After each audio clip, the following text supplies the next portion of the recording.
Hello and welcome to my world. This is my story, and my name is Abiola Segun-Williams. You know that thing that they used to say that when they slap you, you see stars? It has happened to me before.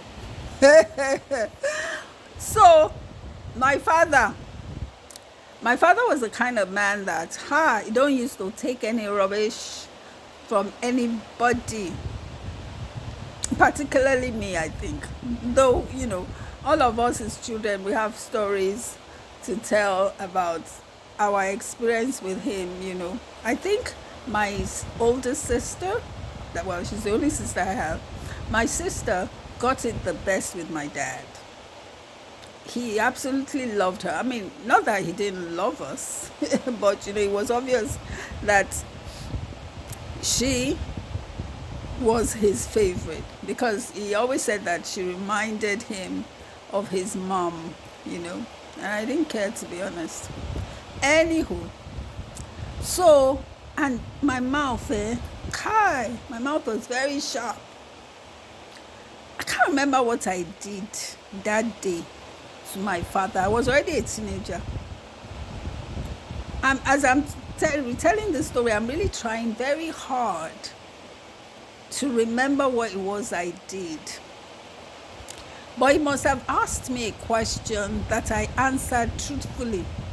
In our culture, Yoruba culture, when an elder, to show respect, there's some things that will necessitate for you to tell a lie. But because I was already born again, right, very early, I would never lie. I would never tell a lie. So I'll tell the truth as it is, And that used to get me into a lot of trouble, but also earned me a lot of trust. However detrimental that thing was going to be to me, I will tell you, you cannot kill me, but it can give me dirty slap, which my father did that day. He was inside of his room. And he called me and said, Biola, and I told him exactly what shelled, And before I know it, my father just get one slap. You can't collect 2 slaps from my father. You can't. Just one slap like this. I literally saw stars, sparkles.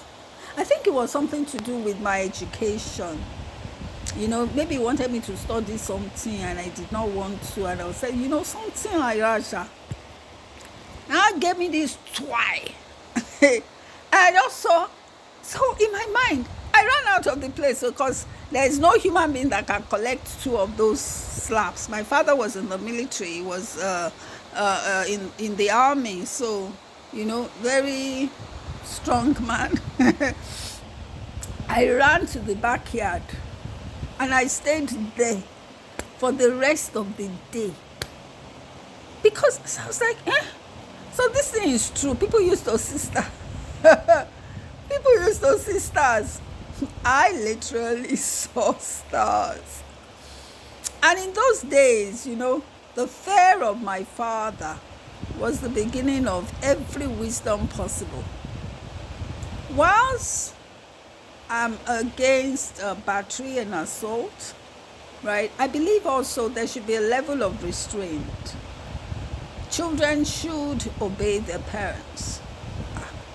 My father can't say something and you say no.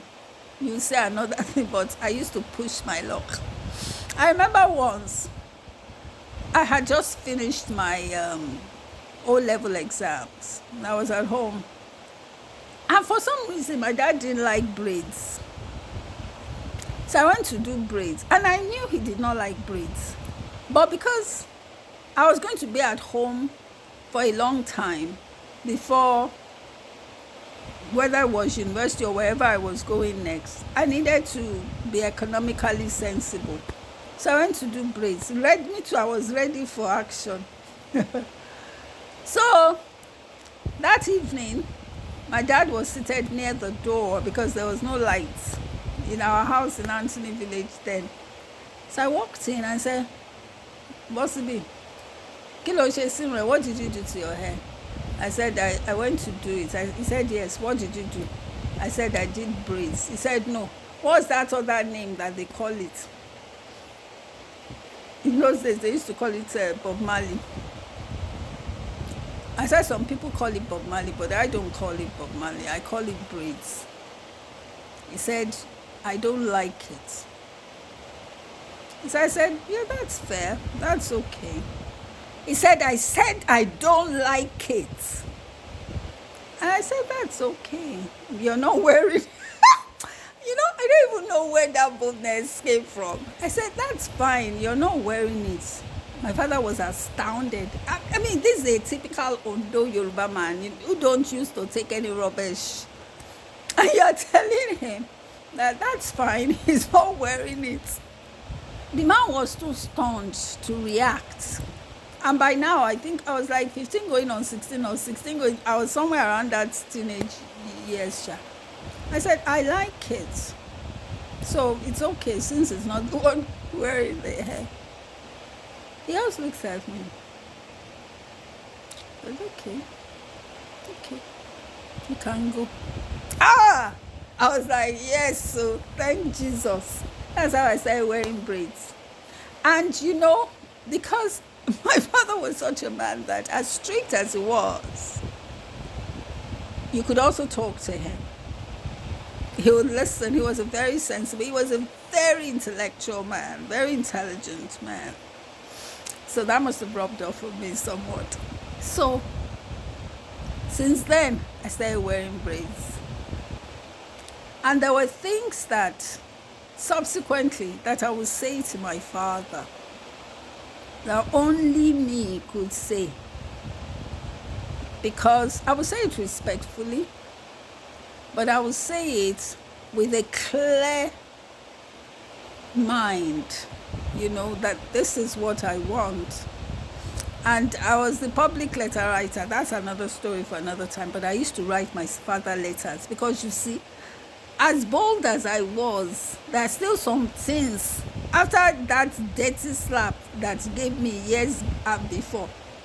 There's some things that you still can't say. And if you're going to say it, you move away. That's what I taught my children after, especially my daughter. He said, if you want to say anything to your father and you're not sure of the circumstances of the situation, you don't stand close, you stand far, so that if he moves like this, you have escaped. Don't stand there and be saying, but that didn't come.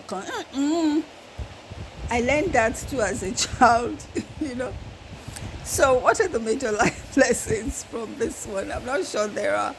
However, if you see in any confrontational matter, don't stand close to the opponent, even if that opponent at that time is your loved one, like your father, like your husband, like your sister, like your brother, like anybody that can,